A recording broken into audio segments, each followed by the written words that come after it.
Maharashtra today 24 news सत्य परिस्थितीचा सविस्तर आढावा।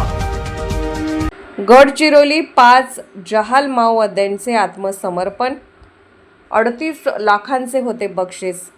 गडचिरोली पोलीस दल आणि CRPF यांच्या प्रयत्नांना मोठे यश आले असून दिनांक 16 मे 2026 रोजी 5 जहाल वरिष्ठ माओवाद्यांनी आत्मसमर्पण केले। आत्मसमर्पण केलेल्या या माओवाद्यांवर महाराष्ट्र शासनाने एकूण 38 लाखांचे बक्षीस जाहीर केले होते।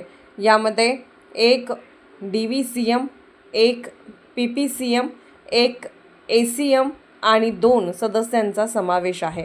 मधु उर्फ राकेश वेळदा, जीवन उर्फ जग्गू मडकाम, रजनी उर्फ दुर्गा दुर्वा, मंगली रघु कुरसाम, लक्ष्मी डेंगा पुणे यातील मधु उर्फ राकेश आणि रजनी उर्फ दुर्गा हे दोघे पती-पत्नी आहेत। या सर्वांवर दाखल गुन्ह्याची व हिंसक घटनांमधील सहभागाची पोलीस पडताळणी करत आहेत। शासनाच्या आत्मसमर्पण पुनर्वसन योजनेअंतर्गत या सर्वांना केंद्र व राज्य शासनाकडून स्वतंत्र आर्थिक मदत दिली जाईल। मधु वेळदा याला 8.5 लाख रुपयांचे तर उर्वरित 4 जणांना प्रत्येकी 5 लाख रुपयांचे बक्षीस पुनर्वसनासाठी मिळणार आहे। पती-पत्नी असलेल्या जोडप्याला अतिरिक्त 1.5 लाख रुपयांनी गटाने आत्मसमर्पण केल्यामुळे एकत्रित 4 लाखाची अतिरिक्त मदत जाहीर करण्यात आली आहे।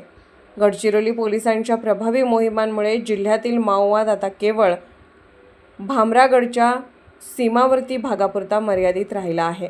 शासनाच्या पुनर्वसन धोरणामुळे गडचिरोली जिल्ह्यात सन 2005 पासून आतापर्यंत तब्बल 819 माओवाद्यांनी आत्मसमर्पण करून मुख्य प्रवाहात येणे पसंत केले आहे, तर एकट्या सन 2025 पासून आतापर्यंत 137 माओवाद्यांनी आत्मसमर्पण केले आहे।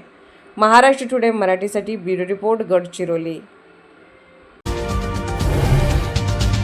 आजच महाराष्ट्र टुडे 24 न्यूजला सबस्क्राईब करा आणि सत्य परिस्थितीचा सविस्तर आढावा पहा।